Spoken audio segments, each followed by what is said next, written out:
45세까지 10억은 모아야 한다. 내가 10억을 모아야 하는 이유.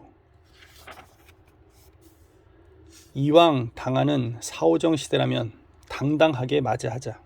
그러기 위해서 10억이라는 돈이 필요한 것이다. IMF가 몰고 온 우리 사회의 변화는 실로 엄청나다.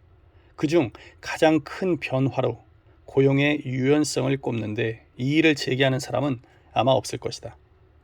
평생 직장의 시대를 아련한 옛 추억으로 만들어버린 이 고용체계 변화는 우리 모두에게 엄청난 충격과 절망을 안겨주었다. 종신고용이라고 하는 제도 아래에서 우리는 부족 하나마 매년 올라가는 월급에 자위하고 몇 년마다 진급되는 행운에 감격했다. 또한 큰 과오가 없다면 정년이 될 때까지 부하 직원의 존경을 받으며 자리를 지킬 수 있었다. 하지만 지금은 돌아갈 수 없는 한여름밤의 꿈이 되어버렸다. 세상은 이미 변해버린 것이다. 유럽에서 20세기 초에 직장 정년을 65세로 채택한 것은 인간의 최고 수명을 기준으로 한 것이다. 하지만 지금은 65세는커녕 45세가 정년이라는 뜻의 사오정이라는 말까지 거론되고 있다. 아니, 어쩌면 사오정이라고 하는 것도 호시절의 얘기인지 모르겠다. 헤드헌팅 포털 사이트 HR 파트너스가 직장에서 느끼는 체감 정년에 대해 조사한 결과를 발표했는데 놀랍게도 평균 체감 정년은 38.8살이었다. 바람이 많이 부는 한겨울의 체감 온도가 실제보다 훨씬 더 낮은 것과 같이 체감이라는 말은 물론 과장을 내포하고 있다. 하지만 이런 수치 속에서 이 땅의 월급쟁이들이 직면하고 있는 불안과 고민의 일단을 엿볼 수 있다.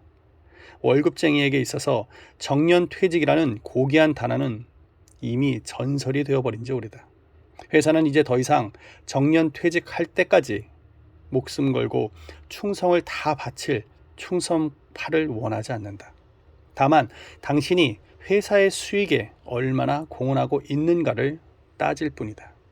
당신이 회사의 수익에 기여하는 바가 적다면 당신의 직장 근무 연수는 아무 도움도 되지 못한다. 아니, 어쩌면 당신의 오랜 경력은 많은 월급만을 요구하는 것이기 때문에 토사구팽의 단초가 될지도 모른다. 이것이 현실이다. 이렇게 평생 직장의 개념은 파괴되어 버린 것이다. 더 이상 변해버린 세상을 원망하지 말자. 사오정 시대의 생존 전략을 짜라. 국민은행을 다니던 이 차장은 주택은행과의 합병 이후 명예퇴직을 했다.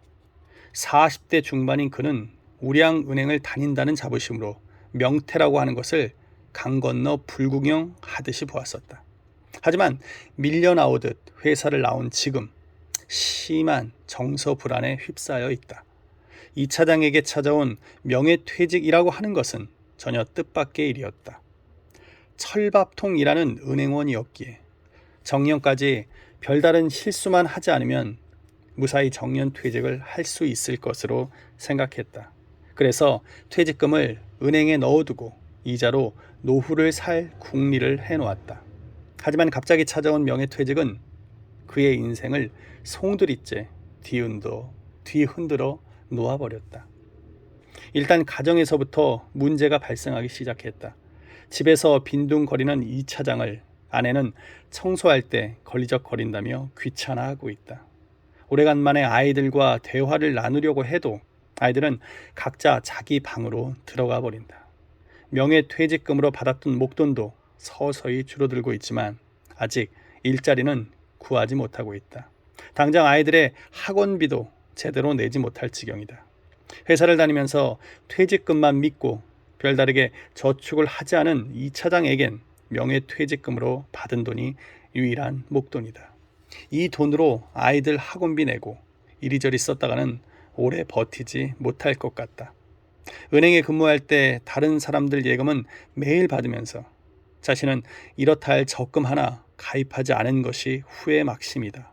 더 큰 후회는 자신의 수입과 지출에 대한 통제를 제대로 하지 못했다는 것이다. 자, 그럼 어떻게 이 험한 세상을 살아나가야 하나? 당신은 퇴직 이후의 생계를 위한 전문성이 있는가? 하는 질문에 자신 있게 답할 사람은 과연 몇 명이나 될까?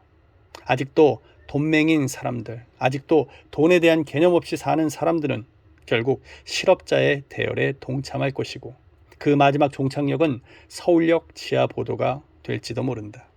명예퇴직의 여파로 가장 큰 피해를 본 사람들은 40대 중후반이었다. 결국 이 시기가 인생의 큰 변곡점이라는 것을 우리 모두는 피부로 느끼고 현실로 받아들이고 있다. 45세가 우리 인생의 변곡점이라면 45세가 될 때까지 45세 이후의 생을 위한 준비는 해 놓아야 하지 않을까? 문제는 돈이다.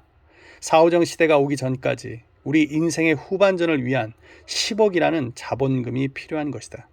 그래야지만 느닷없이 닥쳐오는 정년 이후를 당당한 가슴으로 대응해 나갈 수 있을 것이다.